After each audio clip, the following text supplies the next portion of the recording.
నీ పెళ్లి ఖచ్చితంగా సుందర్తోనే జరుగుతుంది. రూపా,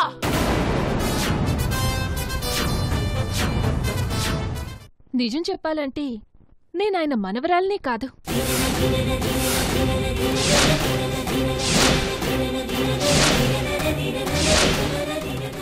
ఆయన అసలు మనవరాలెవరో తెలుసా?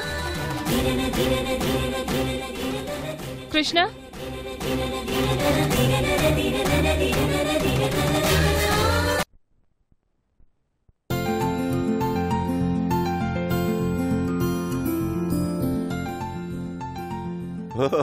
ఏమిటి మనవరాలా? కాబోయే ముగ్గుని వెంట పెట్టుకొచ్చావు. పెళ్లి ముహూర్తంగానే పెట్టించారా ఏమిటి?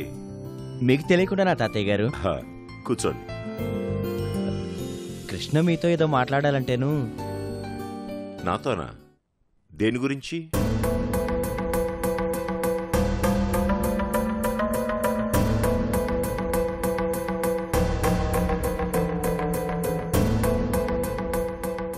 ఏమిటమ్మా?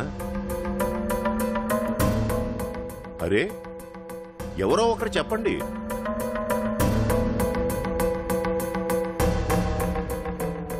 మీరు మమ్మల్ని తప్పుగా అనుకోకూడదు. అసలు విషయం ఏమిటో చెప్పవయ్యా.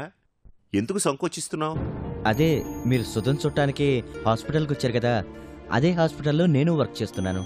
ఓహో, అలాగా.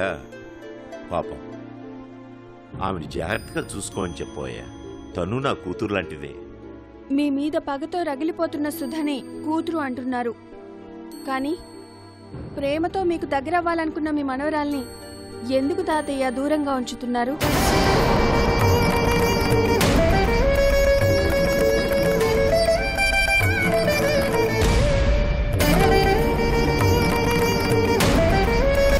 ఎవరి గురించి నువ్వు మాట్లాడుతున్నది? మీకు తెలుసు తాతయ్య, నేనెవరి గురించి మాట్లాడుతున్నాను. ఆవిడకు మీకు ఏమిటి సంబంధం?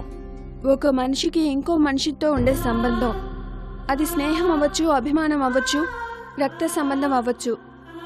వీటన్నిటికీ మించి ఆ అమ్మాయి ఎదుటి వాళ్లపై చూపే ప్రేమ అవ్వచ్చు. వారికి చిన్న కష్టం కలిగినా తానే తల్లడిల్లిపోయే మనస్తత్వం కావచ్చు. ఇదే మీరు నాకు చెప్పాలనుకున్న విషయం అయితే ఇక మీరు వెళ్ళొచ్చు.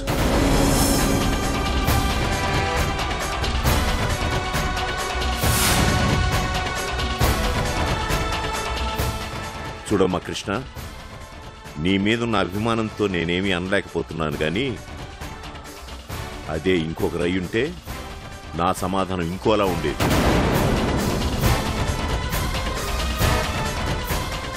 అదే నేనంటున్నాను తాతయ్య.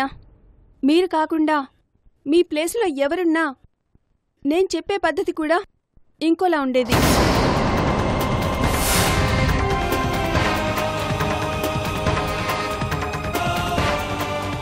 కృష్ణ, ఆ పిలుపు ప్రేమగా పిలవండి బాబాయ్. మీరు ఎప్పుడు అలా పిలుస్తారా అని ఒక మనిషి అనుక్షణం వేచి చూస్తుంది.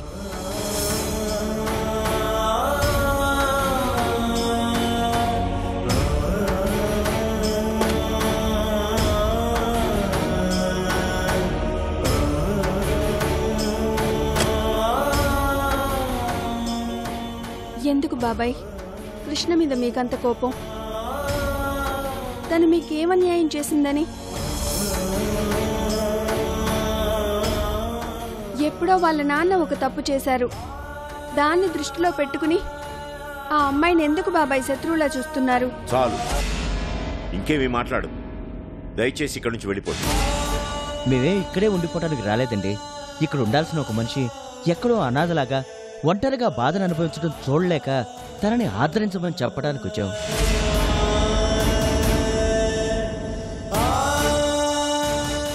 చూడండి, మీరు హాస్పిటల్లో ఉన్న సుధను చూడటానికి మాత్రమే వచ్చారు, కానీ ఆవిడ హాస్పిటల్కి ఎందుకు వచ్చింది, ఎవరు తీసుకొచ్చారు, ఎలా వచ్చింది అనేది మీకు తెలియదు.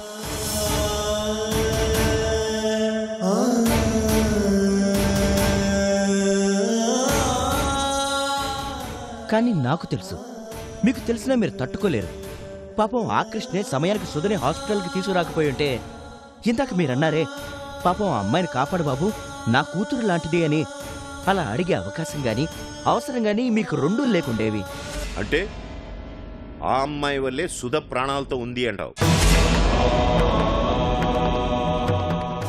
మీకు తెలిసిందంతవరకే, కానీ అసలు కారణం నేను చెప్తాను. సుధకు ఏ హాని జరిగినా మీరంటున్న ఆ మహారాణికి చోటివ్వడానికి ఎవరూ ముందుకు రారు.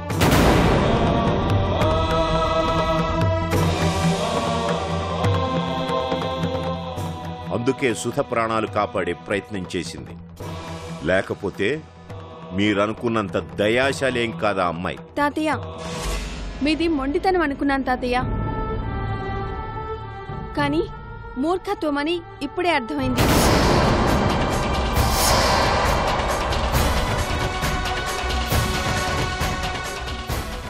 కృష్ణ, మీరు అరిచినా గీపెట్టినా ఇదే వాస్తవం. బయటకు పోమా, నన్ను రాక్షసుని చేయొద్దు. ఇప్పుడు మాత్రం ఏం తక్కువ కాదు తాతయ్య.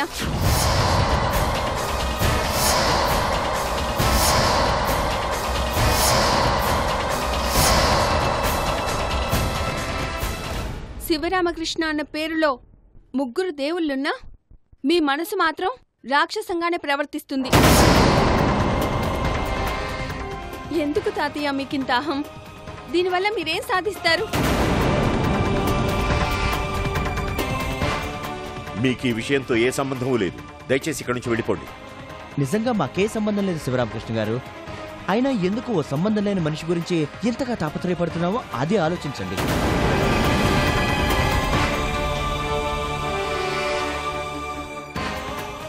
జరిగిందేదో జరిగిపోయింది. మీ అబ్బాయి మీ మాట కాదన్నాడని మీకు కోపం వచ్చింది. అతన్ని ఇంట్లోంచి గెంటేశారు. దానివల్ల మీకే నష్టం జరిగింది. మా అమ్మని ఇంటి కోడలుగా చేసుకోలేదని మీరు బాధపడి ఉండొచ్చు. అయ్యో, ఇంత మంచి ఇంటికి కోడలుగా నేను వెళ్ళలేకపోయానే అని, ఆ అదృష్టం నేను కోల్పోయానే అని మా అమ్మ బాధపడి ఉండొచ్చు. కానీ జీవితం అక్కడితో ఆగిపోలేదు. మా అమ్మ ఇంకో పెళ్లి చేసుకుని హాయిగానే ఉంది. కానీ మీరు ఇంకా అదే మనసులో పెట్టుకుని అనుక్షణం కుంగిపోతున్నారు. మీది పట్టుదలని మీరు అనుకుంటున్నారు, కానీ అది పట్టుదల కాదండి, పగ.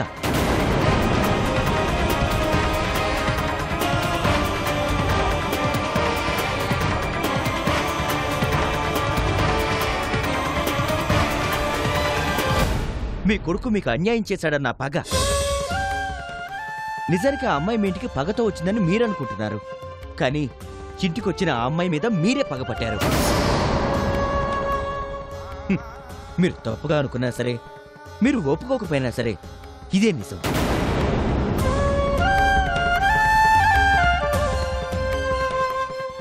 కృష్ణ సుధ ఇంటికి ఆశ్రయం కోసం వెళ్ళిందని మీరంటున్నారు, కానీ మీలాంటి మంచి మనిషికి శత్రువులే ఉండకూడదని ఆ సుధ మనసు మార్చడానికి వెళ్ళింది. తనని నమ్మించడానికే మీ మీద దుమ్మెత్తిపోసింది.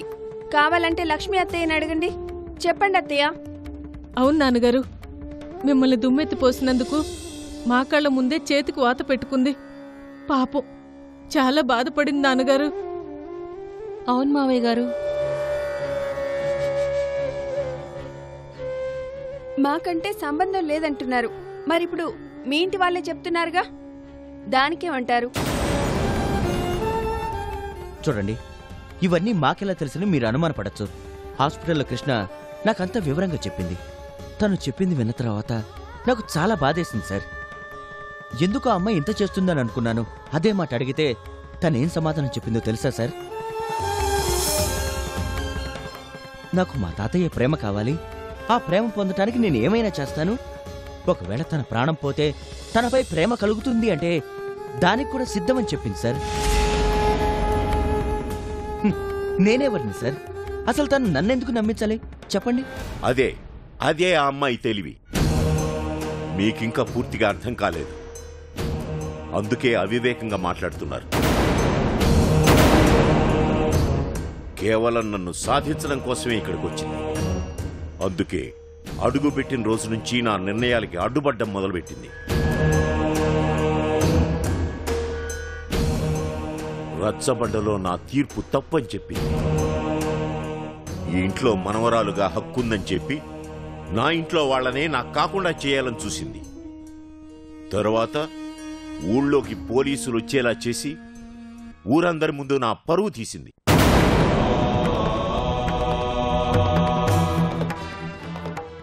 ఇంట్లోంచి వెళ్ళగొడితే నన్ను శత్రువులా చూసే ఆ సుధ ఇంటికి వెళ్ళింది.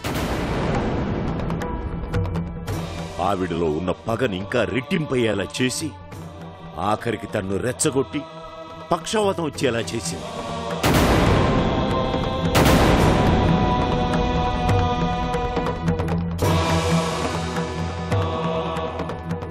ఇప్పుడు మీరు కూడా నాకు సన్నిహితులని తెలిసి మిమ్మల్ని రెచ్చగొట్టి నా మీదకి ఉసిగొల్పింది. ఏ రకంగా కూడా నాకు మనశ్శాంతి లేకుండా చేయాలని నిర్ణయించుకుంది ఆ మహాతల్లి.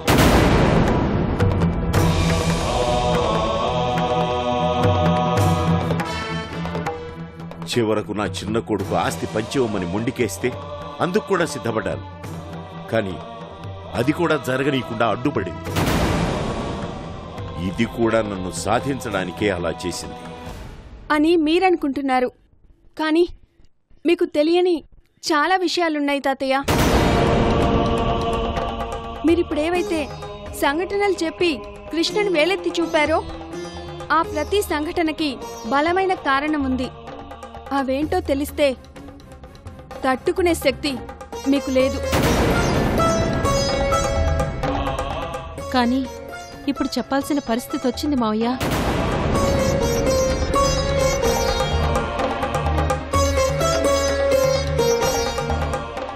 అనిత, నువ్వు ఊరుకో. ఎలా వదినా? నా పరువు ప్రాణం రెండూ కాపాడింది వదినా ఆ కృష్ణ.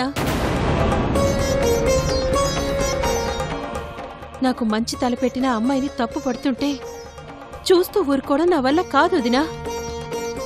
అనిత, నా మాట విను. లక్ష్మి, తనను చెప్పనివ్వు. చెప్పమ్మా. క్షమించండి మావయ్య గారు. నేను చెప్పింది విన్న తర్వాత మీరందరూ నన్ను ఏం చేసినా పర్వాలేదు. కానీ కృష్ణని అర్థం చేసుకుంటే చాలు. ముందు విషయం చెప్పు. పోలీసులు ఊళ్ళో అడుగు పెట్టడానికి కారణం కృష్ణ కావచ్చు. కానీ తనలా చేయడానికి కారణం మాత్రం నేనే.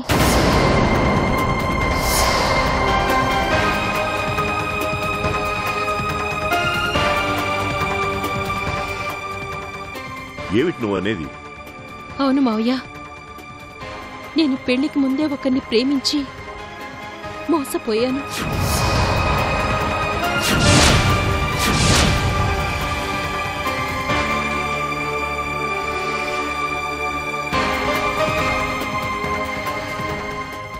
వాడి గురించి తెలియగానే వాణ్ణి కాదని వాణ్ణి మనసులో నుంచి తీసేశాను.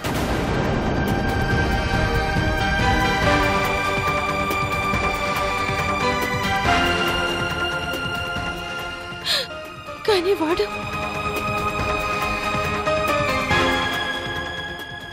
టార్చర్ తట్టుకోలేక చావాలనుకున్నాను.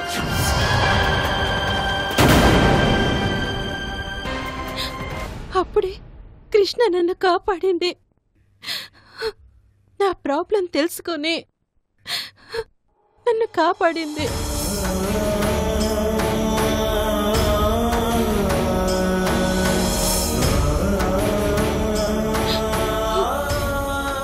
అది మావయ్య గారు జరిగింది.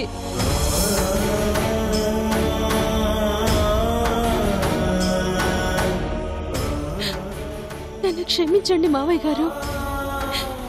ఎన్ని రోజులు ఈ విషయం దాచి మిమ్మల్ని మోసం చేశాను. కానీ వాణ్ణి ప్రేమించడం తప్ప నేనే తప్పు చేయలేదు. నా పిల్లల మీద ఒట్టు మావయ్య గారు. ఇప్పుడేమంటారు తాతయ్య? కృష్ణ మంచిదా చెడ్డదా? అవును తాతయ్య, అక్క చాలా మంచిది.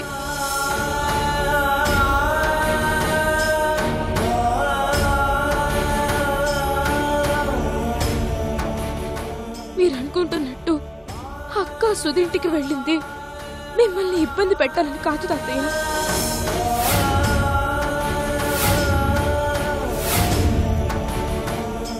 జీవితం నాశనం అవ్వకుండా కాపాడడానికి.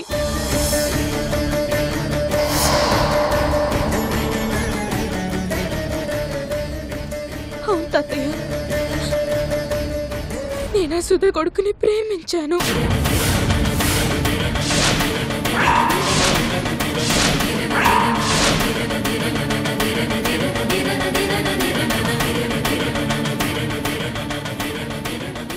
రూపా, నన్ను చెప్పనివ్వండి నాన్నగారు. నేను ప్రేమించిన మాట నిజం, కానీ ఆ సుధ కొడుకు సుందర్ నీ మీద పగ తీర్చుకోవడానికే నన్ను ప్రేమించినట్టు నటించాడు. అలాంటి సుందర్ని అక్క పూర్తిగా మార్చేసింది తాతయ్య.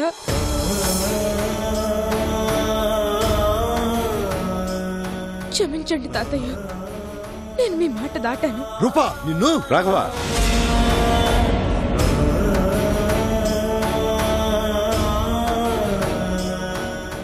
అది తాతయ్య కృష్ణ గొప్పతనం. కృష్ణ మీపై పగతో రాలేదు, మీ ప్రేమ కోసం వచ్చింది. అర్థం చేసుకోండి.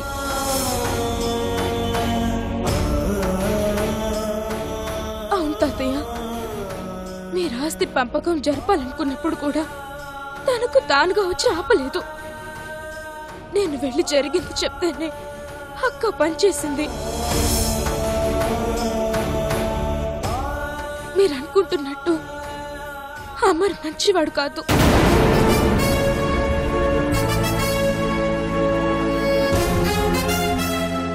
వాడి నారాయణ బాబాయిని రెచ్చగొట్టి ఆస్తి పంపకాలని ఆశ పెట్టి మీకెదురు తిరిగేలా చేశాడు.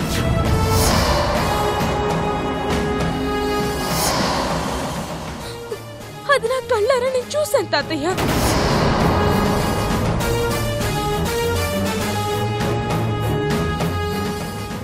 అంతేకాదు తాతయ్య, వాడికి నేను ఇంకో వ్యక్తిని లవ్ చేస్తున్నానని తెలుసు కూడా పెళ్లికి సిద్ధపడ్డాడు.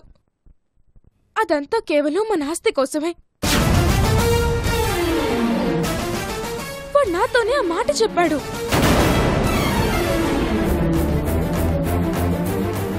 ఇంతకు మించి మీకేం కావాలి తాతయ్య? కృష్ణ మంచిదని చెప్పడానికి ఆలోచించుకోండి తాతయ్య. ఎవరు దూరంగా ఉండాలో, ఎవరు దగ్గరగా ఉండాలో. ఇప్పుడు కూడా కృష్ణ మీ పిలుపు కోసం ఎదురు చూస్తూనే ఉంది.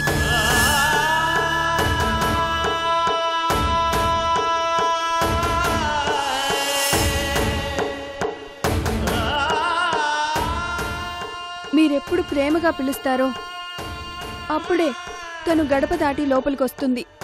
అంతవరకు మీరెన్ని మాటలన్నా, ఎంత చీకొట్టినా తను ఈ ఊరు దాటి వెళ్ళదు.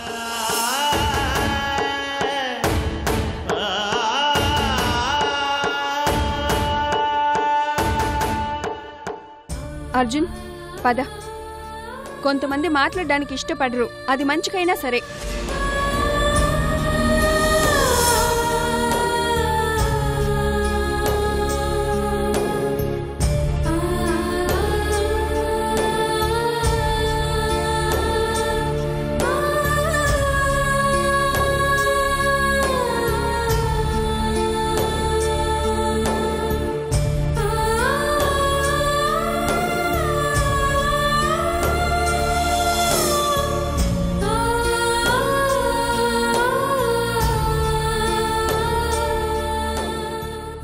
ఏమైంది? ఆయన మనసు మారదు కళ్యాణి, పద. పద.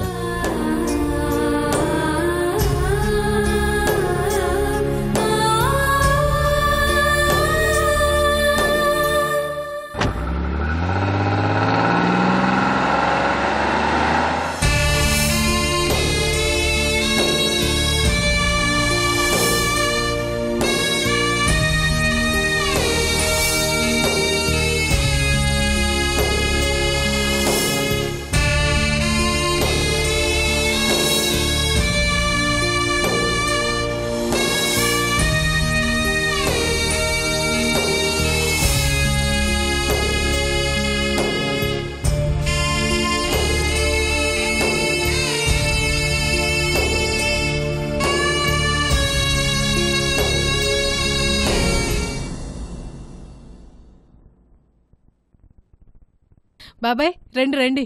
ఎక్కడమ్మా వాడు? ఆ గదిలో ఉన్నారు. ఏమంటున్నాడు? వాళ్ళు వచ్చి వెళ్ళిన దగ్గర నుంచి ఆ గదిలోనే ఉన్నారు బాబాయ్. వెళ్ళి మాట్లాడాలంటే భయంగా ఉంది, అందుకే మిమ్మల్ని రమ్మన్నాను. వాడు నా మాట మాత్రం వింటాడా అమ్మా? ఆయన ముందు ధైర్యంగా మాట్లాడగలిగేది మీరొక్కరే బాబాయ్. వాళ్ళు చెప్పవలసింది వాళ్ళు చెప్పారు. ఆఖరి ప్రయత్నంగా మీరు చెప్పవలసింది మీరు చెప్పండి. సరేనమ్మా, నా ప్రయత్నం నేను చేస్తాను.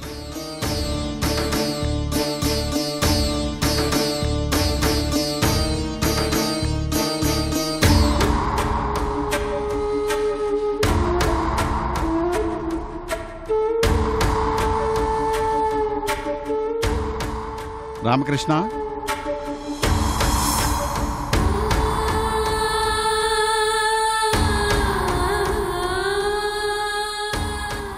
ఏమిట్రా ఆలోచిస్తున్నావు? కృష్ణ గురించా? ఆలోచించాల్సిన అవసరం లేదురా. కృష్ణ మేలిం బంగారం. అది వాళ్ళ మాటల్లో నీకు ఈ పాటికి తెలిసే ఉంటుంది. వాళ్ళు చెప్పని ఇంకో విషయం కూడా ఉంది. అది చెప్పడానికే నేను ఇక్కడికి వచ్చాను. ఆస్తి పంపకాలు జరగకుండా కృష్ణ అడ్డుకుందన్న విషయం నీకు తెలుసు. కేవలం నిన్ను వ్యతిరేకించడానికే కృష్ణ అలా చేసిందని నువ్వనుకుంటున్నావు. కానీ తన అసలు ఉద్దేశం ఏమిటో నాకు మాత్రమే తెలుసురా. ఆ రోజు నువ్వు వచ్చి వెళ్ళగానే కృష్ణ కూడా మా ఇంటికి వచ్చిందని నీకు చెప్పాను కదా. ఆ రోజు తను మాట్లాడింది వేరు, నేను నీకు చెప్పింది వేరు. కృష్ణ నా దగ్గరకు వచ్చి ఏమడిగిందో తెలుసా? ఆ కుటుంబం విడిపోవటానికి వీల్లేదు, ఆస్తి పంపకాలు ఎలాగైనా ఆపండి తాతయ్య అని నా కాళ్ల మీద పడి కన్నీళ్లు పెట్టుకుందిరా.